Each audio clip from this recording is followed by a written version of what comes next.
Je crois que ce qui est le plus phénoménal dans ce qu'on a vécu pendant ces 33 jours au Liban, c'est un mélange qui a l'air d'être contradictoire entre d'un côté la volonté israélienne, américano-israélienne, très claire, très publique, annoncée, dite, d'aller jusqu'au bout, de ne plus respecter, de ne pas respecter aucune limite. Maintenant, Olmert dit qu'il a respecté des limites et que la prochaine fois, il ne respectera aucune. Je ne sais pas qu'est-ce qu'il peut faire de plus.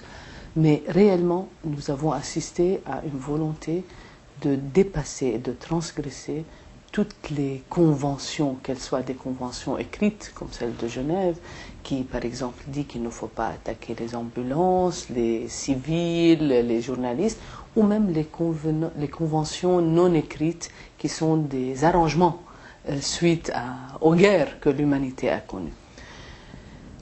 Il était clair qu'il pouvait attaquer des ambulances, des convois déjà annoncés comme étant des convois de civils, comme le convoi de 4000 personnes qui est sorti de Marjayoun et qui a été attaqué 11 fois, alors que c'était arrangé avec la FNUL, qu'il pouvait descendre des immeubles entiers, qu'ils soient habités ou pas, ils s'en foutaient.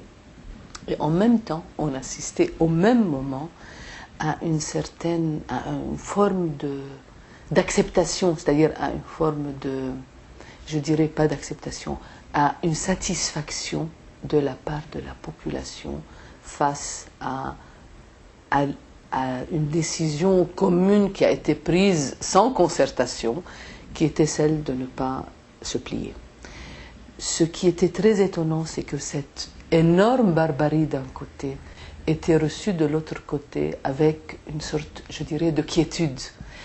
Et même à la fin de ces 33 jours, terrible, 40% de la banlieue sud.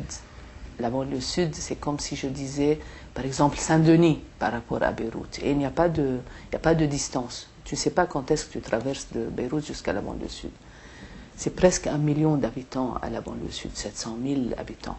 Elle était complètement déserte. On l'a visitée. Les délégations internationales qui venaient en solidarité se sont rendues et l'ont visitée pendant même les bombardements.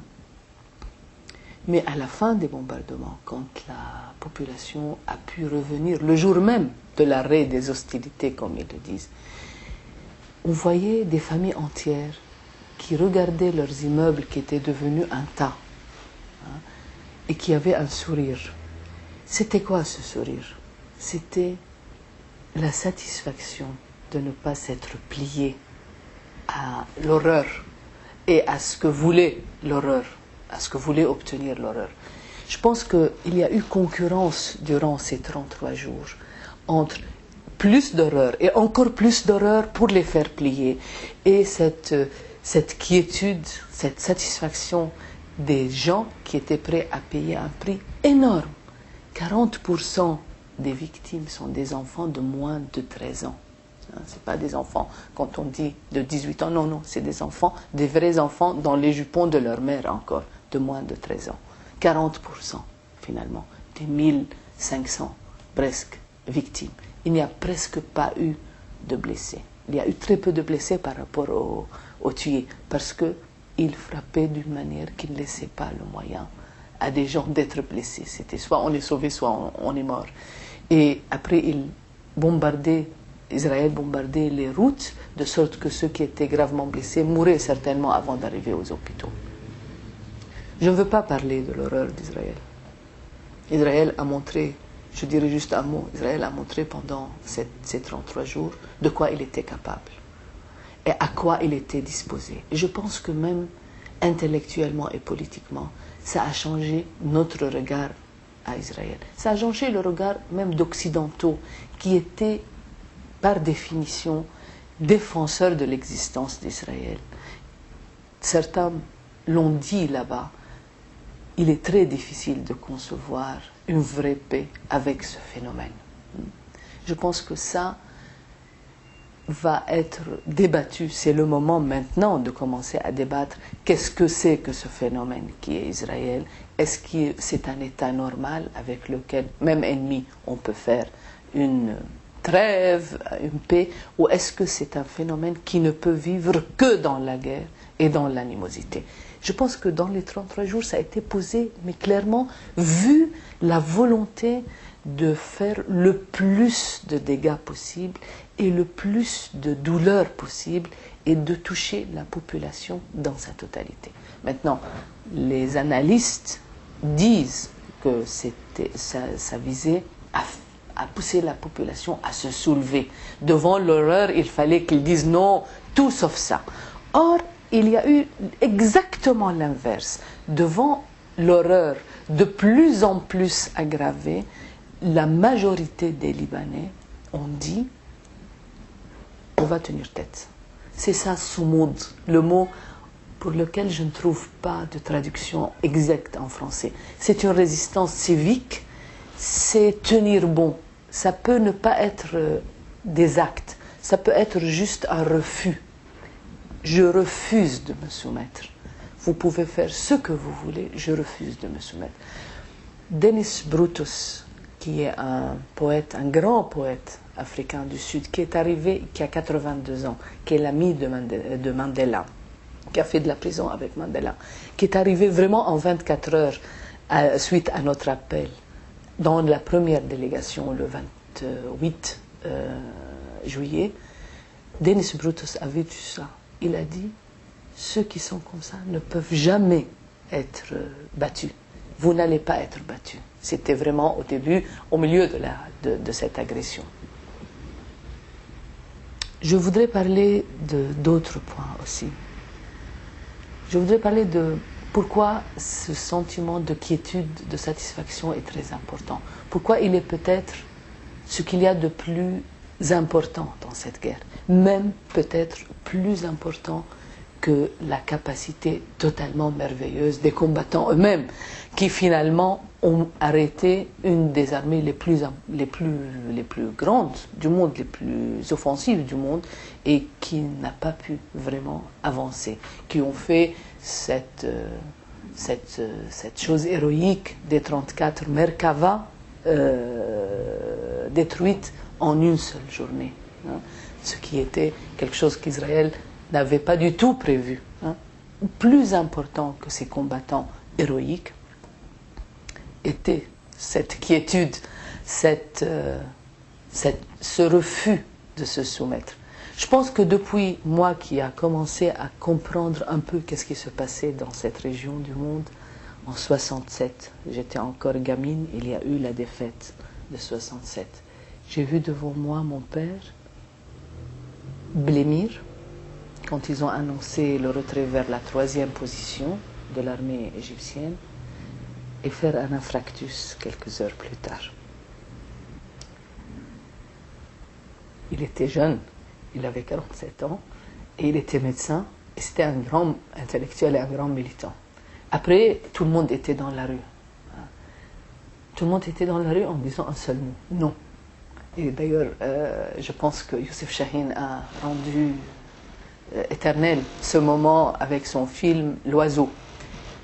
Mais depuis ce nom de 67 jusqu'à maintenant, il y a eu un travail systématique pour faire avaler à ces sociétés que le non ne marchait pas et qu'il fallait dire oui, avec le départ de Anwar Sadat à Jérusalem, avec tout ce qu'on appelle les accords de paix qu'Israël n'a jamais appliqués, qu'il ne voulait jamais appliquer d'ailleurs, mais qui étaient les signes de cette soumission. Il y a eu, mais sur tous les niveaux, un travail pour faire comprendre à ces sociétés qu'il fallait dire ce que vous voulez, ce que vous voulez. Et ils avaient pensé que c'était acquis. C'était de la folie, c'était de l'aventure. Autre chose, c'était des petits fous dans leur coin, ou des gauchistes ou des islamistes qui rêvaient de révolution, qui étaient des utopistes, et que ça n'allait pas prendre. C'est pour ça qu'ils frappaient la population, parce que c'était cette population qui devait dire « Attends, c'est pas ça, on veut plus ». Et c'est cette population qui a dit « allez-y, allez-y ». Et je pense que ce sentiment de Soumoud, cette volonté récupérée après presque, combien maintenant, 40 ans, hein, cette volonté récupérée d'exister, parce que c'est pas un programme politique, c'est une autodéfense, c'est l'expression de la volonté de ces sociétés d'exister par elles-mêmes, en soi, ce qu'on appelle la réalisation de soi. Je pense qu'il y a eu un se-penser, s'auto-penser collectif, peut-être beaucoup imprévu, hein, qui s'est manifesté durant les 33 jours de la guerre au Liban. C'est vrai, le Liban est un petit pays, c'est vrai que ça ne compte pas à côté des grandes sociétés, mais je pense que ce que les Libanais ont pu envoyer comme message a bouleversé les autres sociétés arabes. Je sais que, par exemple, on a reçu des délégations égyptiennes. Je sais, par exemple, que les Égyptiens se remettaient en question par rapport à ce que ce petit peuple, finalement, de Libanais a pu faire. Il y avait 1 million de déplacés, presque le tiers, un peu moins que le tiers de la population. Vous savez, les gens sont restés dans des jardins publics. Les gens ont pris toutes les écoles publiques. Il n'y avait pas un papier Kleenex par terre. Les gens se sont arrangés pour rester dignes, propres, et sous le ciel, heureusement que c'était l'été, ils ont continué à dire c'est pas grave, on va leur montrer qu'on peut. Je pense que, pourquoi c'est très important? Parce que ça défait un travail systématique de 40 ans, sur tous les points qui a été fait sur l'économie, sur le sociétal, sur le politique, sur l'idéologique, sur l'intellectuel surtout, mais aussi ça ouvre des perspectives nouvelles. Il faut réfléchir sur ces perspectives nouvelles. Si on a été capable de ça au Liban, bien sûr, il faut réfléchir sur la transgression de toutes les limites par Israël et par les États-Unis. Condoleezza Rice disait tout le temps, et à Rome, à la conférence de Rome, puis quand elle est venue au Liban, puis dans tous ses déplacements, non, ce n'est pas encore le moment de faire le cessez-le-feu. Condoleezza Rice a interdit le cessez-le-feu pendant 33 jours. Hein. Et les Israéliens ne se sont pas privés de lancer des bombes de 2 tonnes sur des maisons, sur des immeubles, sur des convois humanitaires. Ceci d'un côté, et cette capacité de défaire 40 ans de travail systématique pour installer la soumission, je pense que ce sont les 2 choses les plus importantes. Pour moi, c'est le début de quelque chose.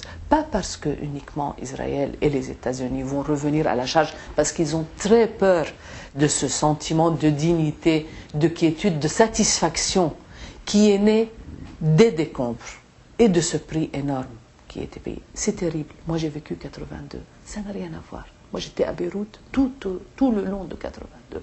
Ce qu'on a vécu pendant ces 33 jours, c'est un condensé d'une guerre sans limite. Quand je dis sans limite, je pèse mes mots. Et même les gens les plus modérés l'ont dit quand ils étaient sur place. C'est ça, d'un côté. Mais d'un autre côté, qu'est-ce qu'on doit faire de cette lueur qui est née de la satisfaction d'avoir pu tenir tête, alors qu'on nous disait c'est impossible. Qu'est-ce qu'on va faire de cette lueur? Et je pense que c'est ça qu'on doit discuter. C'est ça qui doit être le cadre de la solidarité avec la résistance libanaise, avec les résistances. C'est ça ce qui devrait mettre les résistants du monde entier, et les résistances sont multiples, ensemble pour réfléchir sur, d'un côté les menaces, ils vont revenir à la charge, et d'un autre côté, comment on va confronter ce retour de ces forces à la charge. Et on peut. Moi, je pense que c'est ce qu'il y a de plus important. Je pourrais parler de la présence des femmes. C'était merveilleux. C'était merveilleux cette mobilisation de ce qu'on appelle la société civile, des jeunes surtout, mais des jeunes de toutes les catégories sociales, de toutes les régions du Liban, des chrétiens, des Alain et des Georges et des gens et des jeunes gens qui sont à l'université américaine avec des piercings là, des jeunes filles avec le nombril à l'air, des débardeurs, des filles très voilées et tout l'étalonnage entre les filles en débardeur et nombril à l'air et les filles extrêmement voilées qui travaillaient ensemble. Et tout l'étalonnage qui peut exister entre les deux, des femmes d'appartenance idéologique différentes, qui peut-être ne sont pas d'accord sur plein de choses, mais qui ont su travailler ensemble, comme les jeunes d'ailleurs. Il y a eu, moi je pense que dans un pays comme le Liban, extrêmement diversifié aussi et qui a connu des épisodes de guerre civile répétés, ce phénomène est très très important. C'est-à-dire, c'était déjouer aussi la volonté de faire éclater la société de l'intérieur. Ça a été vraiment impossible de le faire et je pense que les Israéliens sont extrêmement énervés parce qu'ils n'ont pas pu obtenir, à cause de tout ce que je vous ai raconté, cette explosion interne de la société libanaise. Je dirais, tout ça est à discuter. Tout ça mérite une vraie réflexion, mérite avant qu'on en conclue des choses, il mérite d'être débattu. Et il mérite d'être débattu entre les groupes et les personnes qui sont concernées. Ce n'est pas des consensus pour aménager des choses avec des textes convenables qu'on veut. Ces endroits, c'est pas, je ne le condamne pas, mais je dis ce n'est pas ce qui est le plus urgent. Le plus urgent actuellement, c'est de réfléchir sur ce qui s'est passé, pas en le glorifiant, mais en le pensant, et de se retrouver ensemble, entre tous ceux qui veulent résister au système barbare de la jungle que les Américains et les Israéliens ont essayé de mettre en place, en transgressant toutes les règles, toutes les limites, parce que c'est le système de la jungle, partout qu'on essaye de mettre, même en France, avec la déréglementation de toutes les lois, avec... c'est un système de loi du plus fort, et c'est le système de la force uniquement, c'est ça la jungle.